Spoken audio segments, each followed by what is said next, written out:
Un millionnaire sauve une petite fille enfermée dans une voiture sous le soleil brûlant de l'après-midi.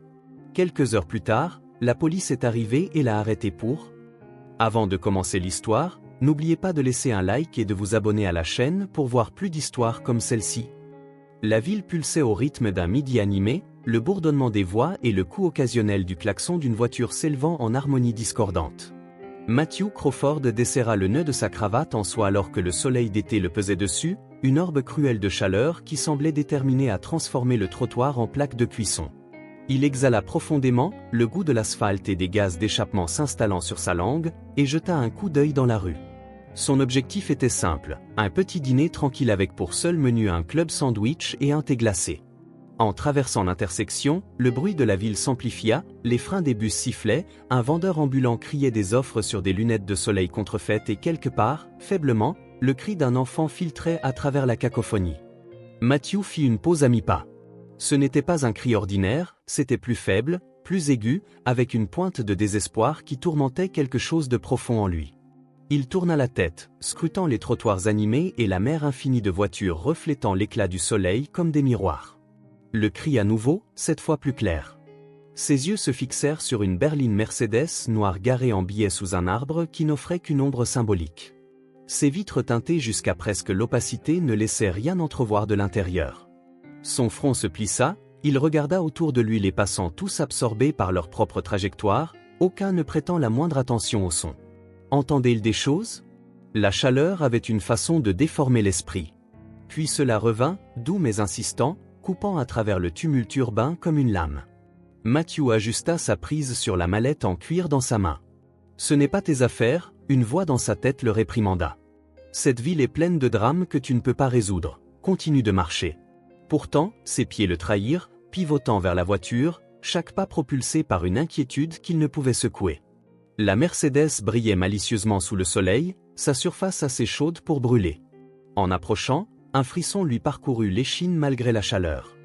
De près, il pouvait distinguer un léger mouvement derrière le verre, une forme ombragée à peine discernable sur le siège arrière.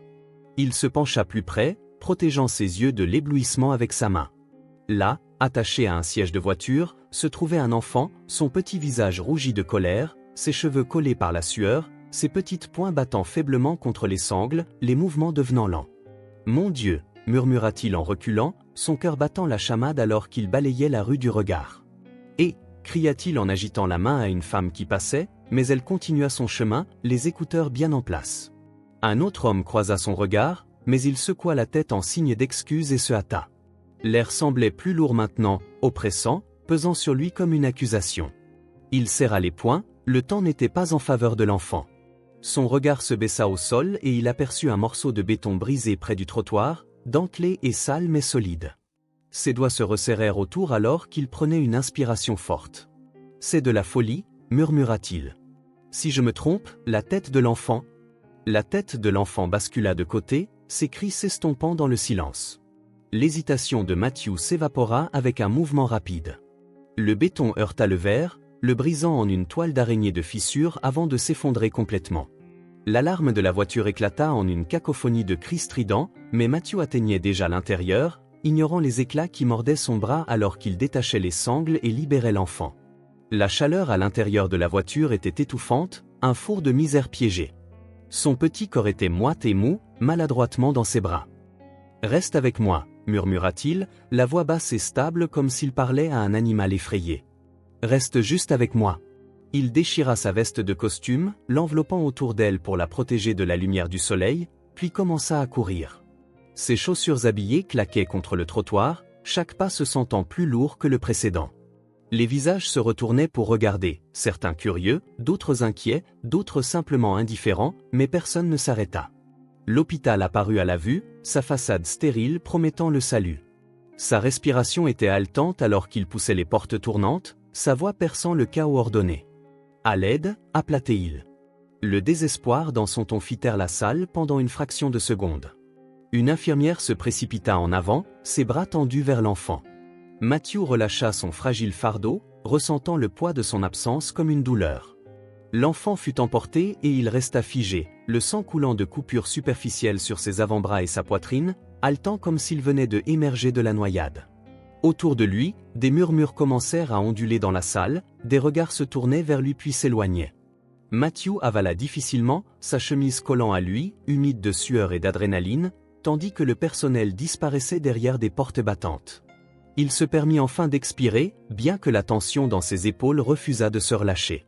Matthew Crawford, un homme habitué au contrôle, éprouva un profond sentiment de chaos ininterrompu. Les infirmières se déplaçaient rapidement entre les postes, leurs mains stables mais leurs visages tirés par la concentration. Le gémissement étouffé des brancards roulant sur les sols carrelés se mêlait au bourdonnement électronique des moniteurs sous l'éclat fluorescent. Les murs austères semblaient pulser d'urgence.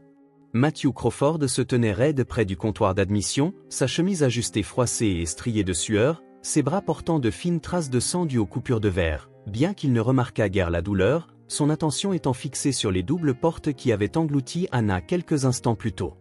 Une infirmière lui avait dit d'attendre, mais la patience était une denrée qu'il n'avait jamais bien su dépenser. La réceptionniste au comptoir leva les yeux, manifestement habituée à de telles scènes. « Monsieur, veuillez vous asseoir, quelqu'un vous tiendra bientôt informé. » Matthew ne répondit pas, ses yeux s'attardant sur l'énergie frénétique de la salle. Parents serrant des enfants en pleurs, un homme âgé affalé dans un fauteuil roulant, tout devenait flou, bruit sans signification. Ses pensées tourbillonnaient avec l'image d'Anna, molle dans ses bras, son visage rougi encadré par des boucles humides. Les portes de la salle de traitement s'ouvrirent, une infirmière en sortit, son expression neutre mais professionnelle. Elle est stable pour l'instant, avec un refroidissement et une surveillance de ses signes vitaux, mais c'est serré. Matthew exhala, le nœud de sa poitrine se desserrant légèrement. « Puis-je » Elle l'interrompit doucement mais fermement. « Nous vous informerons. » Avant qu'il ne puisse répondre, une silhouette apparut au fond du couloir, un homme en blouse blanche, ses foulées rapides mais inégales. Il était grand, avec des cheveux foncés encadrant un visage marqué par l'épuisement.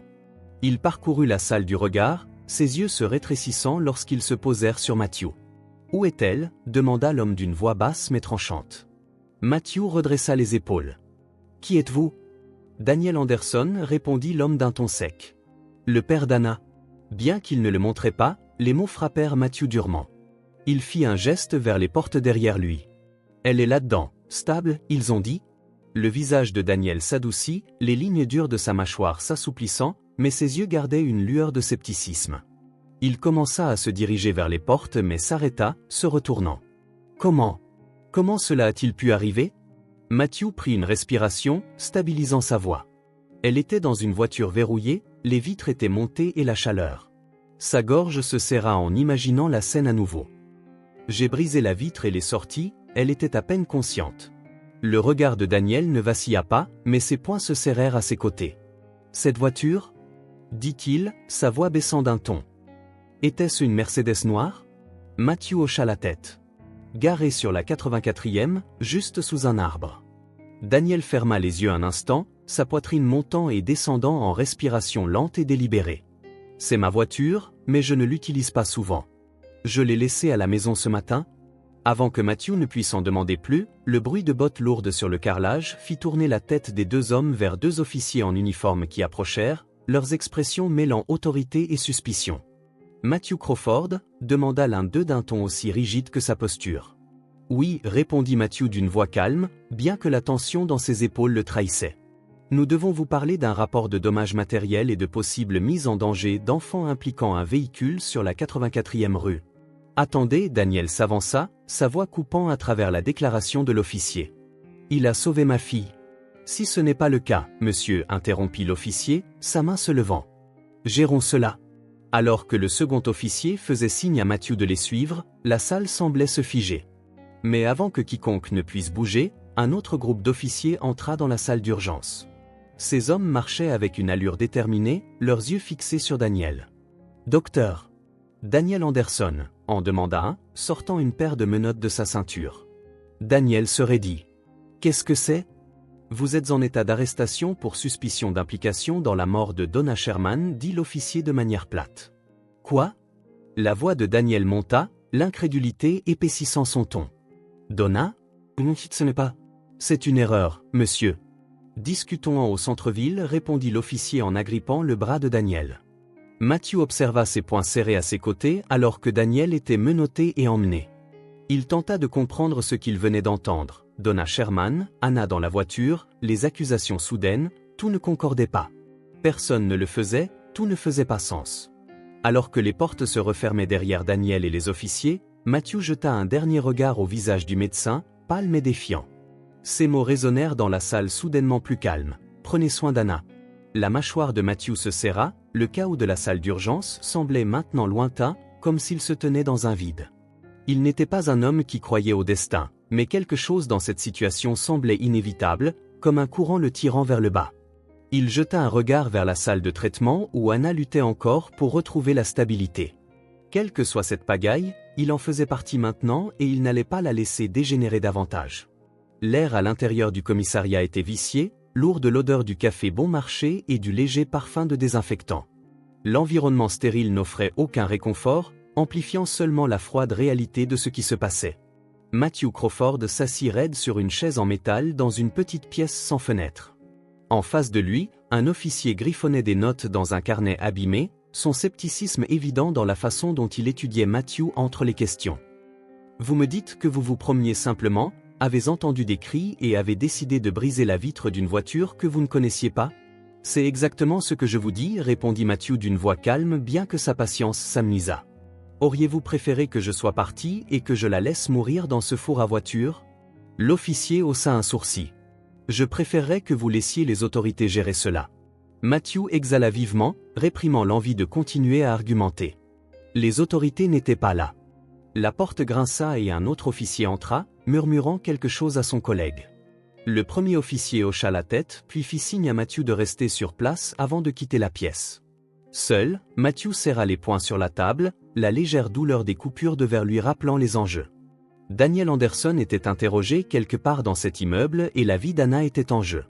De l'autre côté du couloir, Daniel était affalé dans sa propre chaise, sa blouse blanche désormais un rappel froissé de la vie qu'il avait laissée à l'hôpital. Sa mâchoire était serrée et ses jointures blanchies alors qu'il tenait le bord de la table. L'officier en face de lui fit glisser une photographie sur la table, Donna Sherman, son expression figée dans une image granuleuse. « Nous avons trouvé cette note », commença l'officier sur un ton clinique. Il sortit un sac en plastique de preuve d'un dossier et le plaça sur la table. À l'intérieur se trouvait une seule feuille de papier, les mots étaient tachés mais lisibles, des accusations défilant avec un désespoir qui semblait sauter de la page. « Je n'en peux plus. La cruauté de Daniel est trop forte. » Daniel la fixa, sa gorge se serrant. « Ça n'a aucun sens, » réussit-il à dire, sa voix se brisant. « Donna a travaillé avec moi pendant des années, elle était la gardienne de ma fille, elle me faisait confiance. » Selon cela, dit l'officier en tapotant le sac, elle ne vous faisait pas du tout confiance. Daniel secoua la tête, son esprit s'emballant. « Vous pensez que je l'ai forcé à écrire cela ou pire ?» Sa voix monta, remplissant la pièce d'échos d'angoisse. Donna, était-elle stressée ? Oui, mais ce docteur Anderson, nous avons parlé à des collègues qui ont mentionné des tensions entre vous deux. Voulez-vous expliquer ? Daniel serra les yeux fermés, des flashbacks inondant son esprit. Donna, ses mains tremblantes alors qu'elle lui remettait le rapport médical d'Anna, ses réponses courtes quand il demandait si elle allait bien. Elle avait été distante ces derniers temps, distraite. Il avait supposé que c'était personnel, quelque chose en dehors du travail. Il n'avait pas insisté, quelque chose qu'il regrettait maintenant profondément. Elle était sous pression, dit finalement Daniel, sa voix plus calme. Je n'ai jamais maltraité Donna, elle était comme de la famille. La famille n'écrit pas des notes comme ça. L'officier compta en remettant les preuves dans le dossier. Vous allez finir mort. Le mot frappa Daniel avec force. Il resta immobile, la gravité de l'accusation s'installant. Je n'ai pas fait ça, murmura-t-il.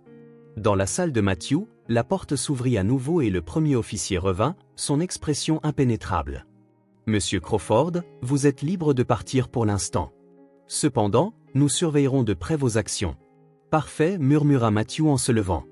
Où est Anna ? L'officier hésita. Des arrangements de garde temporaires ont été faits.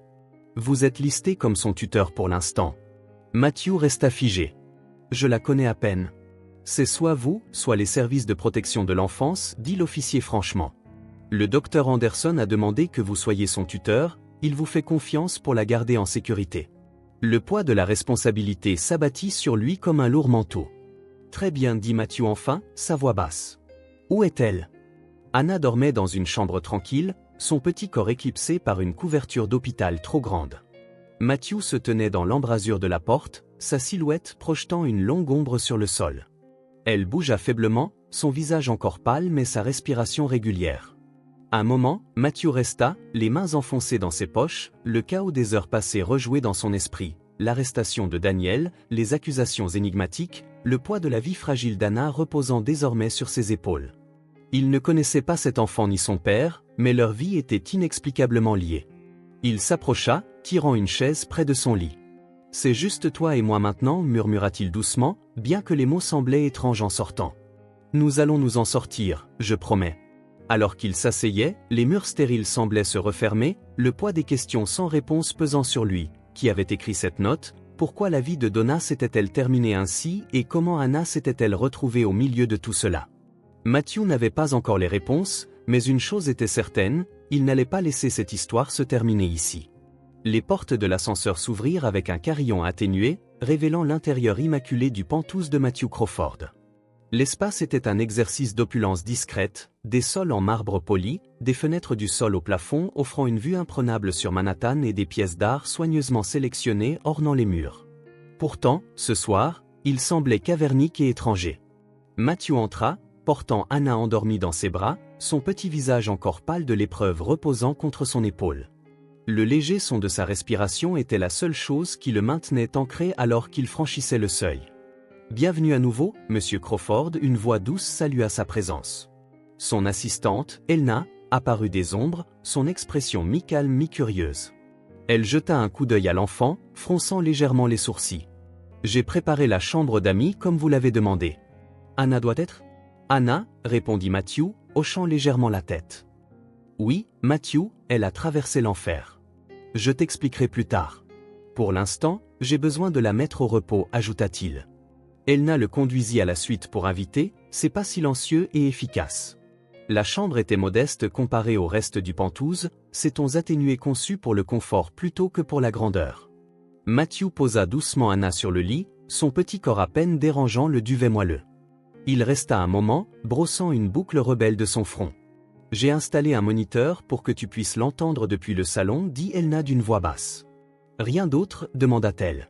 Matthew secoua la tête. « Pas pour l'instant, merci. » Elna hésita. « Si tu as besoin d'aide pour naviguer dans tout ça, je suis là. » Matthew ne répondit pas immédiatement, sa mâchoire se serra et il fit un bref signe de tête avant de quitter la pièce.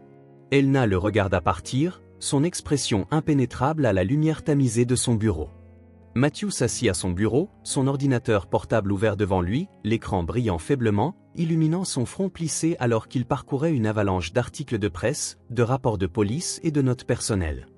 Un verre de whisky était posé, intact, à son coude. L'histoire de la mort de Donna Sherman était aussi tragique que bizarre. Selon les rapports, son corps avait été retrouvé au pied du pont East River. La note de suicide, austère et accusatrice, peignait un tableau de désespoir alimenté par des années de maltraitance.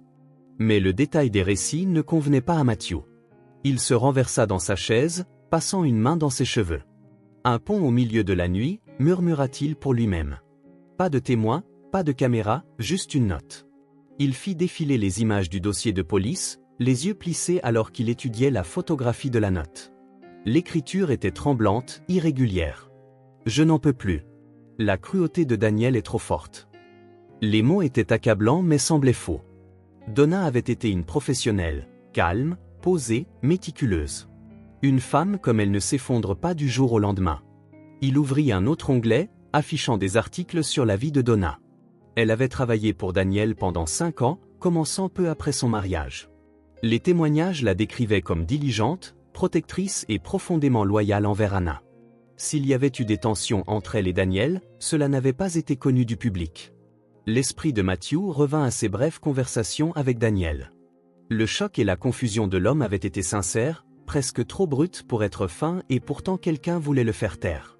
Des flashbacks des derniers moments de Donna hantaient Matthew alors qu'il lisait le rapport de police. Le récit se déroulait avec une clarté fragmentée et granuleuse, une silhouette solitaire se tenant sur le pont, le vent fort fouettant son manteau. Elle serrait la rambarde, son expression impénétrable dans l'ombre, puis le seau. Matthew fixait les images fixes du dossier. « C'est trop propre » murmura-t-il. « Trop commode. » Il ferma le dossier et changea d'onglet, accédant au réseau de caméras de circulation de la ville. Ses doigts bougeaient machinalement sur le clavier, recherchant des enregistrements près de l'endroit où Anna avait été trouvée. Des heures passèrent tandis qu'il parcourait les flux, la plupart inutiles, gâchés par de mauvais angles ou des vues obstruées. Puis il vissa une Mercedes noire garée, son extérieur brillant scintillant sous la pâle lueur d'un lampadaire. Une silhouette ombragée s'approchait de la voiture, se déplaçant rapidement mais délibérément. Le flux de la caméra scintilla, lorsqu'il reprit, la voiture était vide. Matthew rembobina la vidéo, le cœur battant. Ce n'était pas juste un dysfonctionnement, quelqu'un avait manipulé la caméra, probablement pour effacer des preuves. Il se pencha en avant, plissant les yeux. La silhouette était trop éloignée pour être identifiée, mais leur intention était indiscutable. Eleanor frappa doucement à la porte du bureau, brisant sa concentration. « Il est tard, monsieur, vous devriez vous reposer. » Matthew fit signe vers l'écran, sa voix basse mais nette. « Regarde ça. Quelqu'un a trafiqué les caméras près de la voiture. Quiconque a fait ça voulait s'assurer que personne ne voit ce qui s'est réellement passé. » Eleanor s'approcha, son visage s'assombrissant en regardant les images. « Ce n'est pas aléatoire, dit-elle doucement. Quelqu'un a planifié ça. » Le regard de Matthew ne vacilla pas de l'écran. Donna n'a pas écrit cette note et Daniel n'a pas mis Anna dans cette voiture. Quelqu'un tire les ficelles et je vais découvrir qui. Alors que les images se rejouaient en boucle infinie, la détermination de Matthew se renforçait. Les incohérences s'accumulaient et les pièces commençaient à former une image qui ne montrait pas la mort de Donna comme une tragédie mais comme une dissimulation soigneusement orchestrée. Pour l'instant, cependant, c'était encore incomplet et plus la vérité restait enfouie, plus le jeu devenait dangereux. Le bourdonnement de l'atelier de réparation automobile était un fond constant ponctué par le bruit occasionnel des outils et des rafales d'air comprimé. Matthew entra, l'odeur d'huile et de caoutchouc l'accueillant comme un invité indésirable. Il se sentait déplacé dans son manteau sur mesure et ses chaussures polies, mais il ignora les regards curieux des mécaniciens. « Puis-je vous aider ?» Un homme en salopette graisseux s'approcha en essuyant ses mains sur un chiffon. Son nom était Tony, comme indiqué sur son badge. Matthew sortit son téléphone et tapa l'écran pour afficher une image fixe de la Mercedes noire. « J'ai besoin d'accéder aux enregistrements de la caméra de bord des voitures garées près de cet endroit, dit-il. Il fit glisser le téléphone sur le comptoir, montrant les coordonnées et l'horodatage. Tony plissa les yeux à l'écran. « Est-ce une sorte d'affaire officielle ?» demanda-t-il. « Pas exactement, » répondit Matthew. « Mais c'est urgent. Je paierai ce qu'il faudra. » L'expression sceptique du mécanicien s'adoucit légèrement. « Eh bien, j'ai quelques clients qui jurent par leur caméra de bord. Donnez-moi quelques minutes pour voir si quelqu'un était dans les environs à cette heure-là. » Matthew acquiesça, fourrant ses mains dans les poches de son manteau tandis que Tony disparaissait à l'arrière. Les minutes s'étiraient, mettant à l'épreuve sa patience. Les lumières fluorescentes de l'atelier bourdonnaient faiblement, leur illumination froide se reflétant sur le sol carrelé et usé. Il se retourna alors que Tony réapparaissait, tenant une clé USB. « J'ai eu de la chance, » dit l'homme en l'attendant. « Un de nos clients était garé à proximité. Je ne sais pas si c'est ce que vous cherchez, mais c'est un début. » De retour dans sa voiture, Matthew brancha la clé USB à son ordinateur portable. L'appareil s'équilibrait dangereusement sur la console. Les premières minutes d'enregistrement étaient sans incident, des voitures passant, un piéton promenant son chien, la lueur lointaine des réverbères. Mais ensuite, la Mercedes noire apparut. La poigne de Matthew se resserra autour de l'ordinateur portable.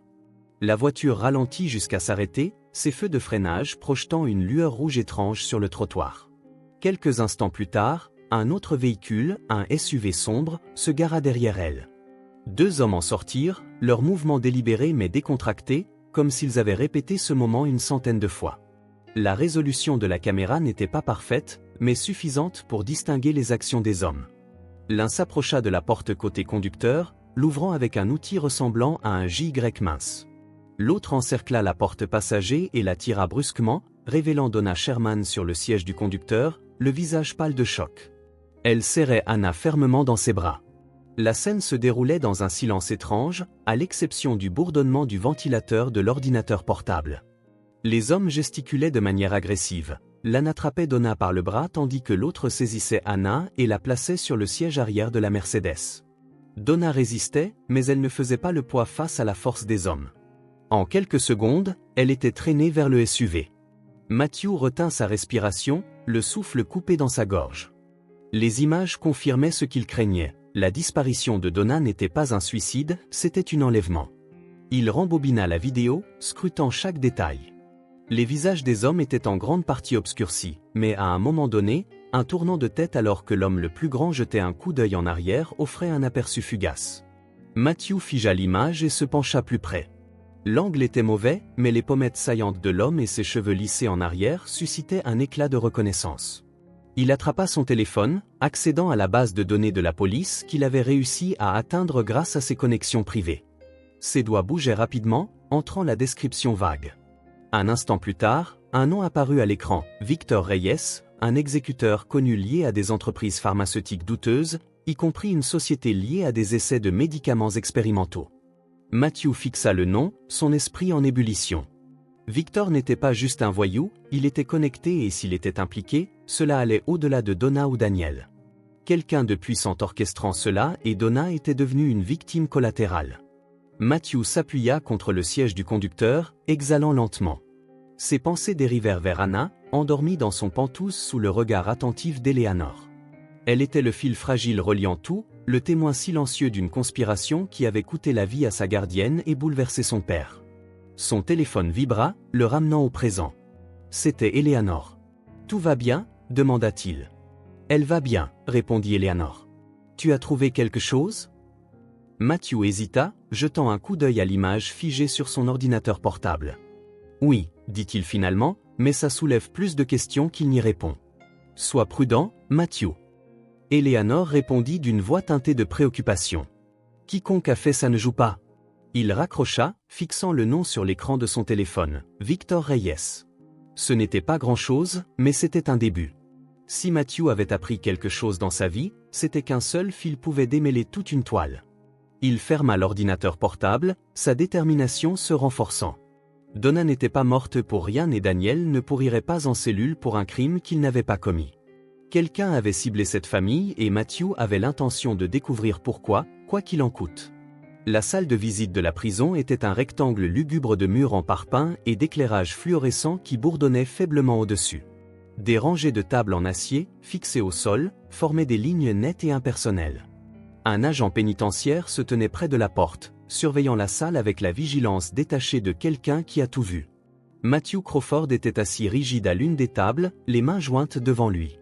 De l'autre côté de la pièce, Daniel Anderson sortit d'une autre porte, ses mouvements lents et délibérés.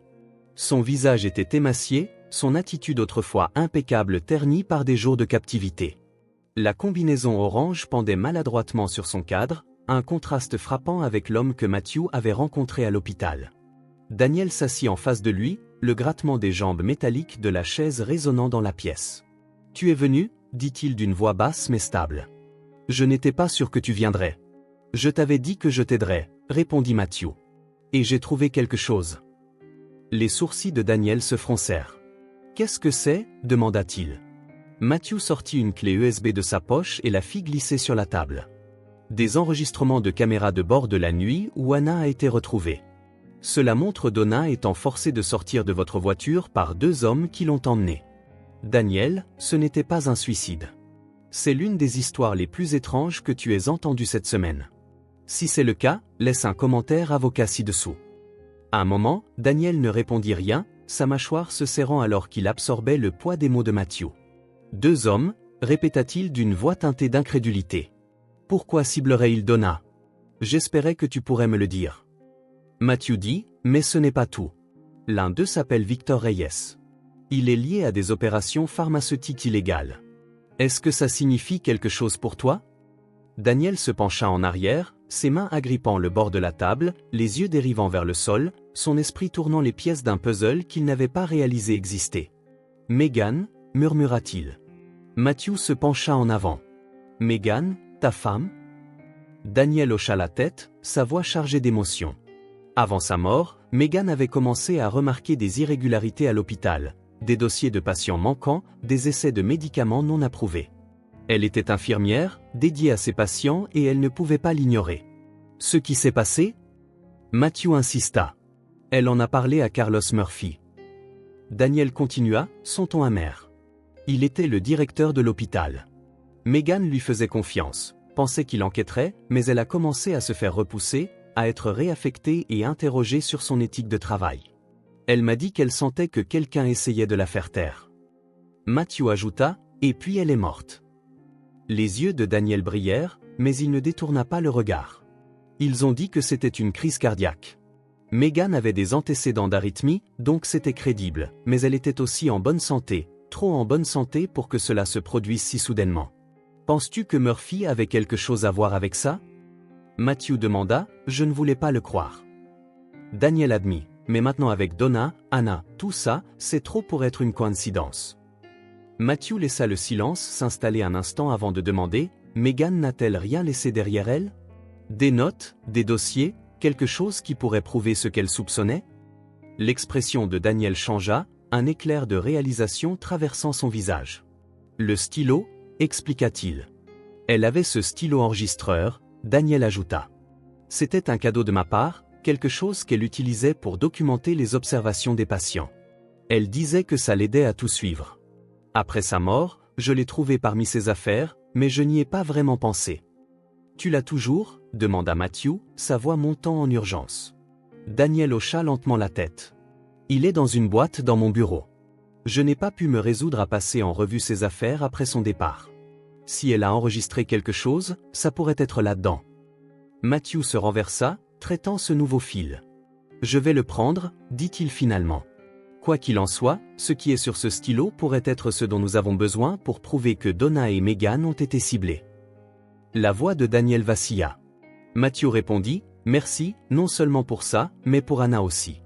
Elle ne mérite pas tout ça. Matthew croisa son regard, son expression résolue. Toi non plus, répondit Daniel. L'agent près de la porte écarta la gorge, signalant la fin de leur temps. Daniel se leva le premier, ses mouvements raides alors qu'il était reconduit à sa cellule. Il se retourna pour jeter un coup d'œil par-dessus son épaule. Sois prudent, dit-il. S'ils ont fait ça à Donna et Megan, ils n'hésiteront pas à venir après toi. Matthew acquiesça, son esprit déjà en train de courir vers l'étape suivante alors que la porte se refermait derrière Daniel, le scellant de nouveau dans les profondeurs de la prison. Matthew resserra sa prise sur la clé USB dans sa poche. Dehors, le monde semblait plus net, plus lourd, l'air paraissait chargé du poids de secrets enfouis trop longtemps. Le stylo enregistreur pourrait détenir la clé, mais il savait que la vérité viendrait à un coup. Matthew s'était engagé dans quelque chose de bien plus vaste qu'il ne l'avait anticipé et il n'y avait plus de retour en arrière possible. Alors qu'il s'éloignait de la prison, son téléphone vibra avec un message d'Eleanor, Anna t'attend. Les lèvres de Matthew formaient une ligne délicate. Il n'avait pas encore de réponse pour Anna, mais il était déterminé à les trouver et quiconque était derrière cette conspiration, Victor Reyes, Carlos Murphy ou quelqu'un de plus haut placé, allait bientôt réaliser qu'ils avaient commis une grave erreur. La lune projetait une lueur froide et argentée sur la rue suburbaine alors que Matthew gara sa voiture à l'ombre d'un grand chêne près de la maison de Daniel. La maison autrefois animée n'était plus qu'une coquille vide, ses fenêtres sombres, la pelouse envahie, témoignage de son abandon. Pourtant, le regard de Matthew balayait la rue prudemment. Une berline noire était au ralenti à 2 pâtés de maison, ses feux arrière brillant faiblement sous la surveillance. Il murmura pour lui-même, coupant le moteur.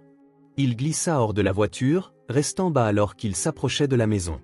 Un sac à dos pendait sur son épaule, son contenu soigneusement choisi, des gants, une lampe de poche et un petit kit de crochetage. Le son des grillons remplissait l'air, masquant le léger crissement de ses chaussures contre l'herbe. La porte d'entrée était verrouillée comme prévu. Matthew se baissa, sortant ses outils. La serrure céda avec un clic doux et il poussa la porte juste assez pour se glisser à l'intérieur. L'intérieur était un instantané intemporel de chagrin, des cadres photos pendus de travers, les jouets d'un enfant éparpillés sur le sol du salon, une fine couche de poussière collée à chaque surface, mêlant à l'odeur d'air vicié. Matthew resta immobile un instant, le faisceau de sa lampe de poche balayant la pièce. Chaque craquement des planchers sous ses pieds semblait assourdissant dans le silence oppressant. Le bureau de Daniel était au 2e étage. Matthew avança prudemment, s'arrêtant à chaque pas pour écouter tout son propre mouvement. Lorsqu'il atteignit le bureau, il se glissa à l'intérieur et ferma la porte derrière lui. La pièce était un désordre encombré, des livres empilés de manière désordonnée, des dossiers débordant des tiroirs, une photo encadrée de Daniel, Megan et Anna assis de travers sur le bureau. Les yeux de Matthew parcoururent la pièce, cherchant quelque chose qui ressemblait à un petit enregistreur. Sa lampe de poche se posa sur une boîte nichée dans le coin du placard. L'écriture sur l'étiquette disait « Affaire de Meghan ». Il sortit la boîte avec précaution, la posant sur le bureau.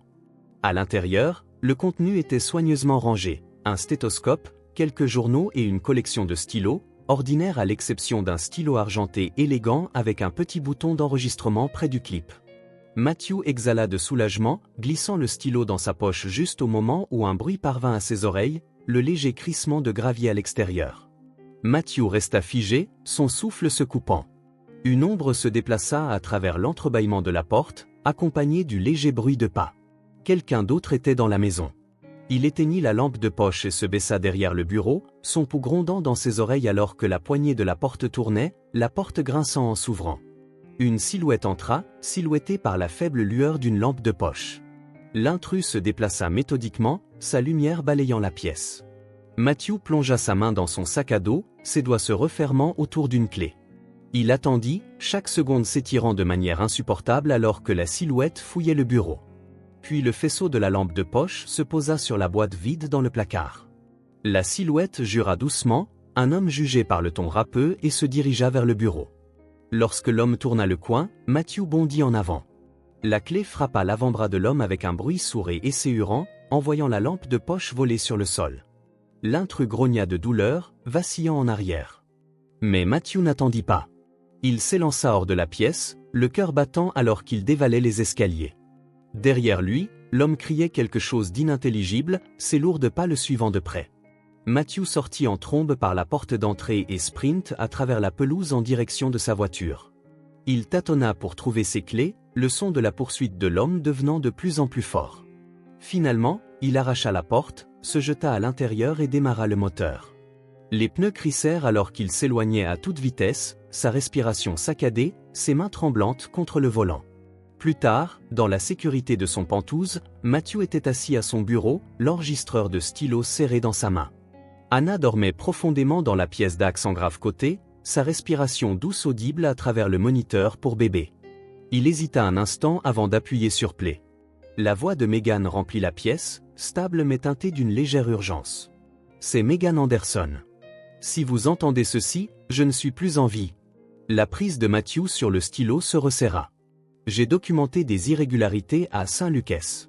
Des patients admis pour des procédures de routine disparaissent, des essais de médicaments expérimentaux sont menés sans consentement. Tout est lié à Carlos Murphy. J'ai essayé de le signaler, mais maintenant je suis suivi. Si quelque chose m'arrive, regardez-le, il cache quelque chose de grand. Sa voix se brisa légèrement. Je ne veux pas le croire, mais je pense qu'il prévoit de me faire taire. Pour quiconque écoute, veuillez protéger ma famille. L'enregistrement se termina brusquement, laissant Matthew dans un silence stupéfait. Son esprit s'emballait, rassemblant les fragments d'une conspiration mortelle. L'enlèvement de Donna, l'emprisonnement de Daniel, la mort de Meghan. Ils étaient tous des fils dans la même toile. Son téléphone vibra, le tirant de ses pensées. C'était un appel de son détective privé. Matthew, dit le détective d'un ton sombre, nous avons un problème. Le corps qu'ils ont trouvé, celui qu'ils ont dit être Donna Sherman, ce n'est pas elle. Quoi ? Demanda Matthew, sa voix aiguë. C'est quelqu'un d'autre, de stature similaire, mutilé au-delà de toute reconnaissance. Quelqu'un a monté ça pour piéger Daniel. Matthew s'appuya dans sa chaise, le cœur battant à tout rompre. Les enjeux venaient de monter et la vérité était plus insaisissable et dangereuse qu'il n'aurait jamais imaginé. Les jours se fondaient en un flou d'activités et de nuits agitées. Matthew Crawford, un homme habitué à commander des salles de réunion, se retrouvait maintenant consumé par une mission entièrement différente, retrouver Donna Sherman. Si elle était vivante, il devait y avoir une piste, aussi faible soit-elle. Il mobilisa toutes les ressources à sa disposition. Son détective privé fouilla les images de surveillance et croisa les journaux de voyage. Matthew fit appel à des contacts spécialisés dans les enquêtes discrètes, vérifiant les hôpitaux, les cliniques rurales, tout ce qu'il ordonnait lors d'appels téléphoniques tardifs. Si elle est là, elle est blessée ou retenue, quelqu'un a dû remarquer quelque chose. À la maison, son attention restait partagée entre les appels et les réunions. Il prenait soin d'Anna avec une diligence qui le surprenait lui-même. Il l'aidait avec des puzzles, cuisinait des repas simples qu'elle mangeait sans se plaindre et lui lisait des histoires pour le coucher chaque nuit. Son rire, bien que rare, devenait l'ancrage qui le stabilisait. Un soir, une semaine après le début des recherches, son téléphone vibra. La voix du détective privé était nette, empreinte d'urgence. Nous avons une piste, un entrepôt en périphérie de la ville, une zone calme. Pas de caméra, mais une activité récente suggère qu'il n'est pas abandonné. Correspond à certaines conversations que nous avons interceptées. Le cœur de Matthew s'accéléra et sa voix resta ferme mais assurée. Envoie-moi l'emplacement. Je te rejoins là-bas. En terminant l'appel, il jeta un coup d'œil vers Anna, paisiblement endormie dans sa chambre. Il se promit que, peu importe le danger à venir, il ramènerait Donna pour Anna, pour Daniel et pour la vérité. L'entrepôt se dressait dans l'obscurité, sa silhouette nette et menaçante contre la faible lueur de la ligne d'horizon de la ville au loin. La rouille serpentait sur ses murs en acier ondulé et le léger bourdonnement des lignes électriques proches ajoutait une tonalité sinistre à la nuit calme. La voiture de Matthew tournait au ralenti silencieusement à un pâté de maison, les phares éteints alors qu'il serrait son téléphone à l'oreille. À l'intérieur, le détective disait « Elle est vivante, mais à peine ». La mâchoire de Matthew se resserra. « La police est en route, est à 5 minutes ». La voix répondit « Fais attention, quiconque l'a mise là n'avait pas prévu qu'elle s'en aille ». L'appel se termina, laissant Matthew dans le silence suffocant de sa voiture. Il jeta un coup d'œil au siège passager où se trouvait l'enregistreur de stylo de Megan. Les révélations qu'il contenait alimentaient sa détermination. Il sortit, l'air froid mordant sa peau, et se dirigea vers l'entrepôt à pas prudents. L'entrée principale était verrouillée, mais Matthew repéra une porte latérale plus petite entr'ouverte. Les sons les plus légers de respiration laborieuse, faibles et irrégulières, l'attirèrent. Il glissa à travers l'ouverture, sa lampe torche projetant de longs faisceaux minces à travers l'espace vide. L'entrepôt sentait la rouille et la moisissure, et le faible écho de ses pas amplifiait la tension qui lui serrait la poitrine. Donna était là, affalée contre un pilier au centre de la pièce, ses poignets attachés avec une corde grossière, son visage pâle et émacié sous la lumière crue au-dessus. Les vêtements qui pendaient de son cadre squelettique étaient déchirés et sales. Elle sursauta lorsque le faisceau de la lampe torche se posa sur elle, ses yeux enfoncés plissant contre la lumière vive. Donna, murmura Matthew en se précipitant à ses côtés. Il s'accroupit, ses mains travaillant soigneusement sur les cordes. « C'est moi, Matthew Crawford, tu es en sécurité maintenant. » Ses lèvres bougèrent mais aucun son ne sortit.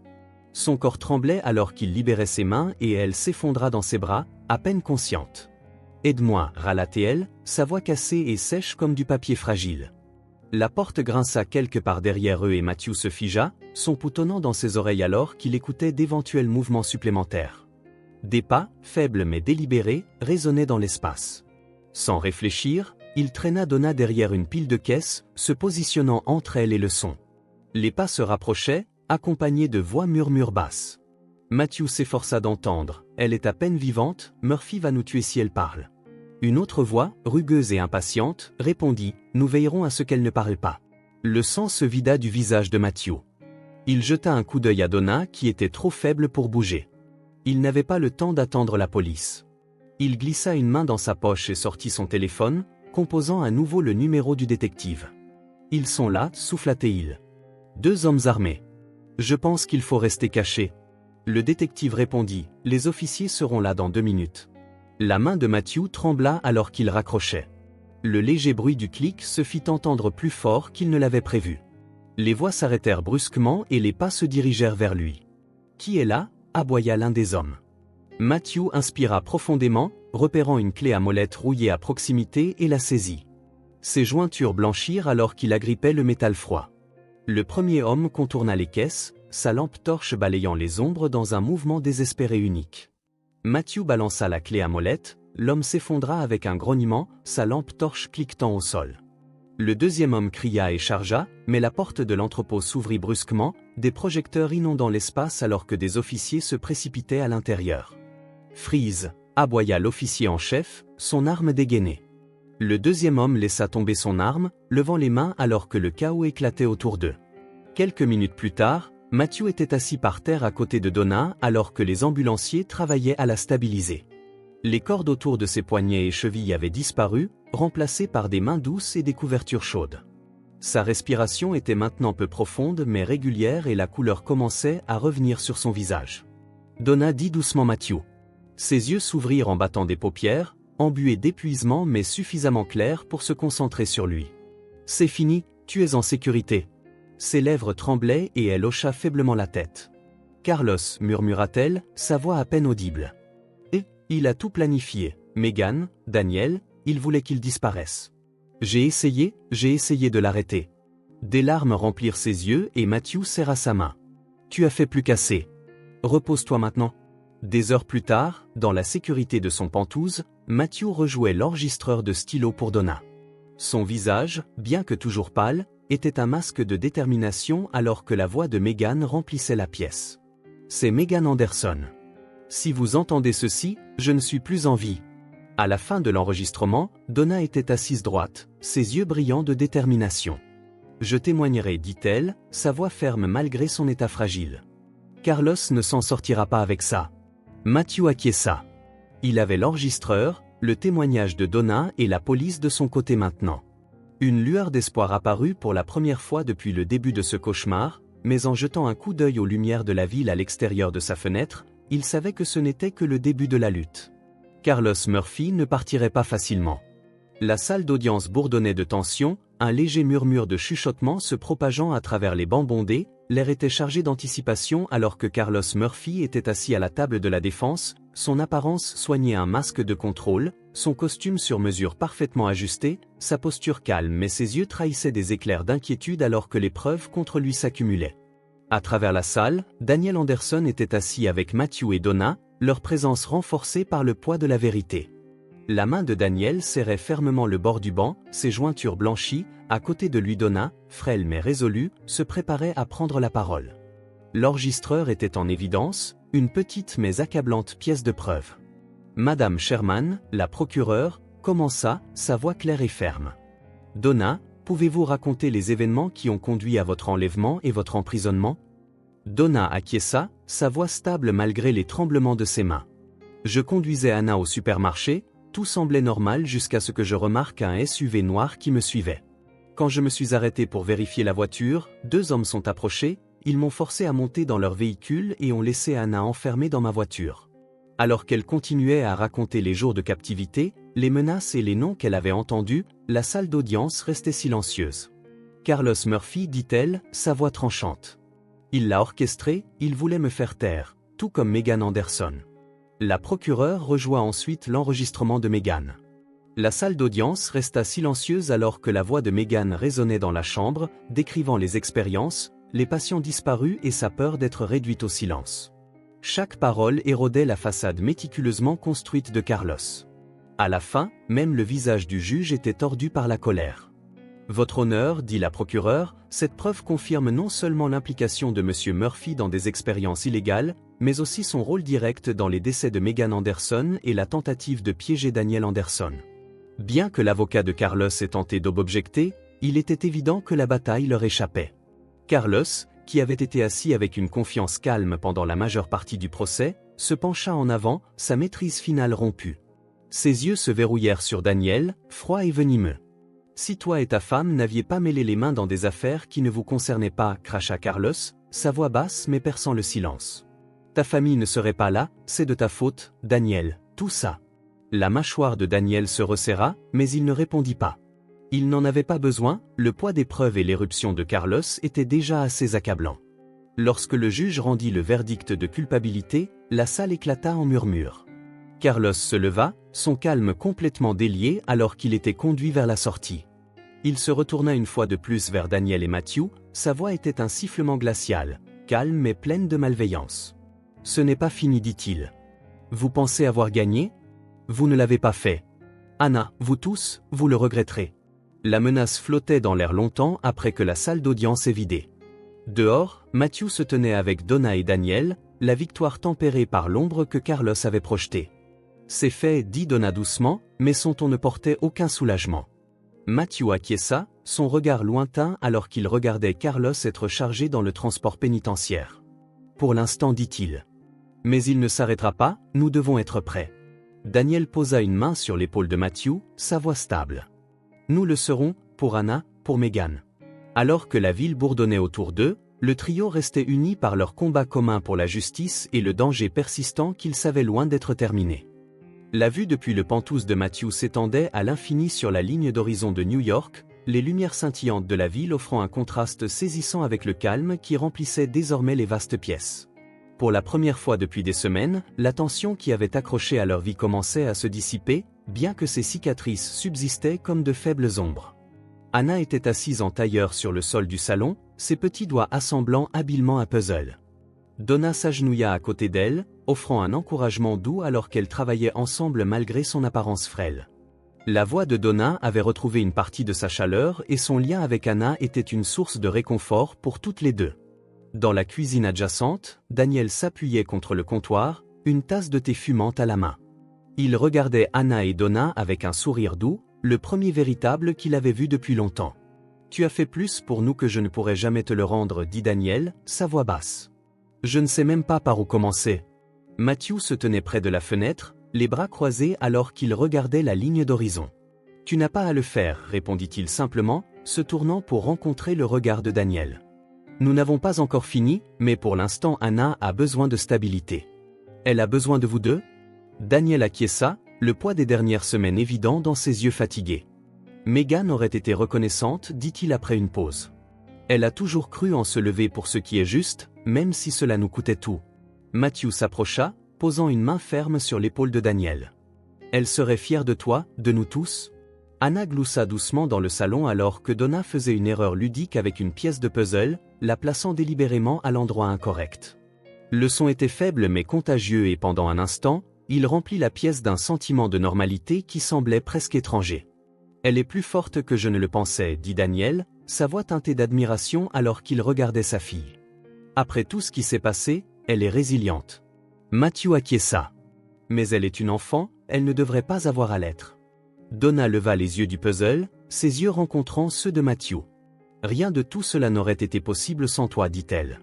Tu nous as donné une chance de nous battre. » Matthew secoua la tête. « Nous nous sommes tous battus, dit-il, et nous continuons à nous battre. » Alors que la soirée s'installait dans un rythme calme, Anna s'approcha de Matthew, tirant sur sa manche. « Monsieur Matthew, dit-elle doucement, le regardant avec de grands yeux.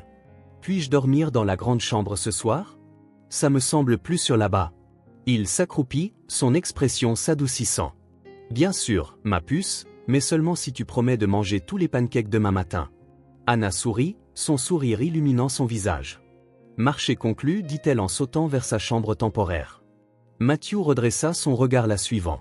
« Elle mérite un peu de joie après tout ça, murmura-t-il. »« Elle le mérite ?» Daniel dit, « Nous le méritons tous. » Matthew se retourna, un léger sourire tirant sur ses lèvres. « Parlant de joie, dit-il d'un ton plus léger, j'ai une surprise pour Anna demain, quelque chose que je pense l'aidera à se sentir plus chez elle. » Daniel leva un sourcil. « Quel genre de surprise ? » « Tu verras, répondit Matthew avec un éclat de malice dans les yeux. « Disons simplement que c'est bien mérité depuis longtemps. » Le poids de la menace de Carlos pesait encore dans leur esprit, mais pour l'instant, dans cet instant fugace, ils se permettaient le luxe de l'espoir. Ensemble, ils commencèrent le processus lent de guérison, reconstruisant les pièces fragiles de leur vie, et pour le bien d'Anna, ils jurèrent d'affronter ce qui viendrait ensuite.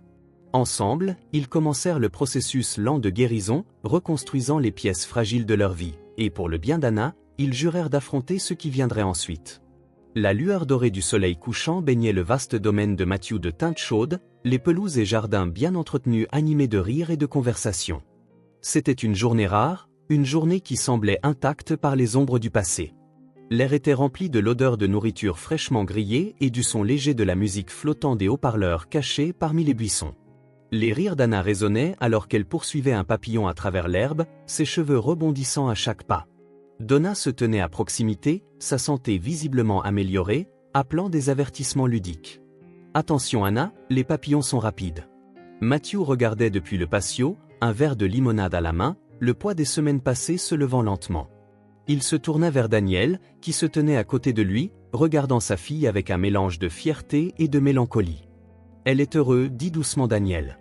Pour la première fois depuis ce qui semble être une éternité. » Matthew acquiesça. « Elle le mérite, toi aussi ?» Daniel hésita, puis plongea sa main dans sa poche et en sortit une petite boîte. « J'ai quelque chose à te demander, dit-il, sa voix presque timide. » Il ouvrit la boîte pour révéler une simple chaîne en argent avec un petit pendentif, un geste symbolique de tutelle. Matthew, veux-tu être le parrain d'Anna? Tu as été plus qu'une figure paternelle pour elle, plus que je ne pourrais jamais te le rendre. La gorge de Matthew se serra, mais il le masqua avec un petit rire. Tu es sûr de me vouloir pour ce rôle? Je ne suis pas exactement fait pour être parrain. Daniel sourit. Tu as fait plus pour elle et pour nous que quiconque d'autre n'aurait pu. Je ne peux penser à personne de mieux. Matthew prit la chaîne, son poids lourd dans sa paume. Je serais honoré, dit-il simplement, sa voix stable. Alors que la soirée avançait, Anna rejoignit Matthew et Daniel sur le patio. Elle grimpa sur les genoux de Matthew, tenant un petit bouquet de fleurs sauvages qu'elle avait cueillies. « Es-tu heureuse, monsieur Matthew ?» demanda-t-elle, ses yeux cherchant son visage. Matthew sourit en brossant une mèche rebelle de son front. « Plus heureux que je ne l'ai été depuis longtemps, ma puce ?» Donna s'approcha avec des assiettes de gâteaux, en tendant une à Anna qui poussa un cri de joie. « Tu as déjà du glaçage sur ton nez », plaisanta Donna en tamponnant le visage d'Anna avec une serviette. Le moment léger apporta une chaleur qui semblait presque surréaliste, comme si le monde s'était arrêté, leur donnant une pause qu'ils désiraient désespérément. À la tombée de la nuit, le jardin se transforma en un havre de lumière scintillante, des guirlandes illuminant les arbres. La lueur douce illuminait la table où ils étaient tous assis, partageant des histoires et des rires. À un moment donné, Daniel leva son verre, sa voix stable mais pleine d'émotion. « Pour Megan, dit-il, ses yeux brillants alors qu'il regardait vers le ciel. Pour son courage, son amour et la famille qu'elle a laissée derrière elle. J'espère que nous l'avons rendue fière. » Le groupe leva leurs verres en unisson. Le silence qui suivit était lourd de mots non dits. Anna grimpa sur les genoux de son père, posant sa tête sur sa poitrine. « Maman est fière, murmura-t-elle, sa voix à peine audible mais pleine de certitude. Vers la fin de la soirée, Matthew se leva et fit signe à tout le monde de le suivre jusqu'à la pelouse. « J'ai promis une surprise à Anna, dit-il, son ton léger. Et je tiens toujours mes promesses ?» Il tendit une petite télécommande à Anna et s'agenouilla à côté d'elle. « Appuie sur ce bouton, dit-il. » Elle le fit et le ciel explosa en une cascade de couleurs alors que des feux d'artifice illuminaient la nuit. Anna applaudit de joie, ses yeux grands ouverts d'émerveillement. Donna poussa un souffle doux et même Daniel sourit, l'attention sur son visage fondant alors que les éclats de lumière peignaient leur visage. Matthew jeta un coup d'œil autour de lui, observant les personnes qui étaient devenues sa famille. Un sentiment de paix s'installa sur lui. Le combat n'était pas terminé, mais pour l'instant, ils avaient ce moment. Un nouveau départ forgé à partir des épreuves qu'ils avaient endurées. Alors que le dernier feu d'artifice disparaissait dans le ciel nocturne, Anna se tourna vers Matthew, son visage rayonnant de joie. « Merci, murmura-t-elle, enroulant ses bras autour de son cou. Matthew la serra contre lui, sa voix douce mais ferme. « Toujours, si ce film touche votre cœur, laissez votre marque avec un like et n'oubliez pas de vous abonner à notre chaîne pour explorer plus d'histoires significatives avec nous. Partagez vos sentiments avec nous et racontez-nous vos propres histoires. Chaque mot que vous partagez est une brique qui aide à créer notre communauté forte et durable. Ensemble, nous créerons un espace chaleureux où chacun peut partager et se connecter. Enfin, ne manquez pas les histoires incroyables qui arriveront bientôt. Nous sommes toujours là pour vous apporter les meilleures sélections, pleines de valeurs profondes mais divertissantes. À bientôt!